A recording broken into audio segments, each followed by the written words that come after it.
Hello बच्चों, कैसे हैं आप लोग। आज हम बात करने वाले हैं एक नए टॉपिक पे। नया टॉपिक हमारा क्या है? Class 9th entrance MU Jamia के लिए।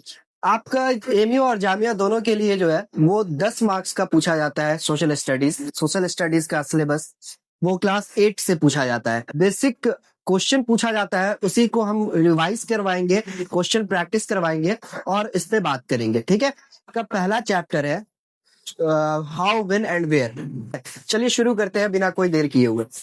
How important are dates. इसमें से पहले चैप्टर का नाम क्या है? How, when and where. कब, कहाँ और कैसे चीजें कैसे बदली है दुनिया में, इसके बारे में ये बात करता है। ठीक है, कैसे हम मॉडर्न वर्ल्ड में जी रहे हैं, कैसे हमारा एक एंशियंट टाइम था, मिडिवल टाइम था, मॉडर्न टाइम आया, आज हम मॉडर्न टाइम में जी रहे हैं। तो ये चीजें कैसे बदलती रही है। क्या एंशियंट टाइम में जो चीजें थी वो पहले मिडिवल टाइम में नहीं थी? ऐसा नहीं है, वो सारी चीजें थी। तो उसी को हम देखते हैं, कैसे बात करते हैं उसके एडमिनिस्ट्रेशन के बारे में कि किस तरह से वो चला है। ठीक है, तो सबसे पहला जो ये है, how important are date. Important कितना है डेट, ये बात करते हैं। हिस्ट्री जो है वो सिनोनिमस है विद डेट। डेट के साथ हिस्ट्री हमेशा डेट के पैरेलल चलती है, बिना डेट के हिस्ट्री नहीं चलती है। ठीक है, तो दूसरा क्या कह रहा है कि we compare past with present. और हमारा जो कंपैरिजन होता है ना, वो पास्ट का वो प्रेजेंट के साथ होता है। पास्ट में कोई चीजें कैसी थी और प्रेजेंट में कोई चीजें कैसी थी, वो सारी चीजें हम क्या करते हैं, एक चेन की तरह बांधने की कोशिश करते हैं, एक इसकी तरह सुलझाने की कोशिश करते हैं। ठीक है, we continue to associate history with a string of date. है ना, हमारा जो कंटिन्यू होता है, कंटिन्यूटी जो होती है वो किस चीज से होती है? एसोसिएट करते हैं स्ट्रिंग ऑफ डेट। डेट के साथ, बिना डेट की हिस्ट्री नहीं होती है। ठीक है, अब सवाल उठता है विच डेट। किस राजा ने कौन से टाइम में कौन सा काम किया। जैसे battle of Buxar, battle of Plassey हुई, ठीक है, या फिर पानीपत की लड़ाई लड़ी गई, ये कब लड़ा गया, एग्जैक्ट डेट इसका चुन पाना बहुत मुश्किल था।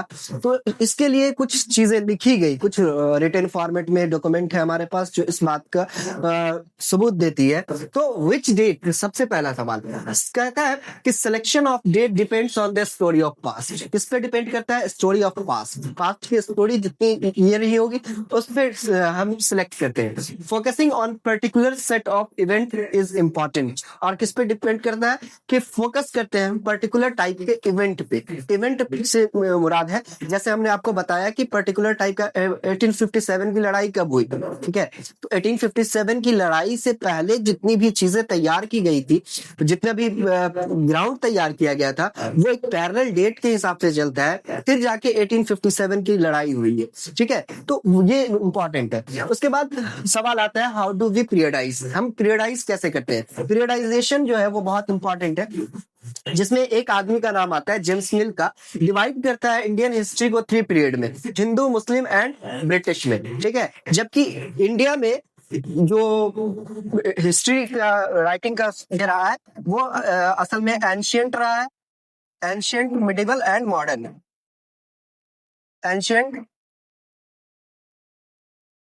मॉडर्न रहा है। लेकिन जेम्स मिल ने कैसे डिवाइड किया है इसको? 3 हिस्से में, हिंदू हिस्ट्री, मुस्लिम हिस्ट्री और ब्रिटिश हिस्ट्री। ठीक उसी तरह से कि हिंदू का टाइम कब है, एंशियंट है, मुस्लिम का टाइम कब है, मिडिवल है, और मॉडर्न टाइम ब्रिटिश रूल किए। तो उसको इस तरह से ये डिवाइड करते हैं। जेम्स मिल एक इकोनॉमिस्ट थे, स्कॉटिश इकोनॉमिस्ट, जिन्होंने ये किताब जो है वो लिखी थी।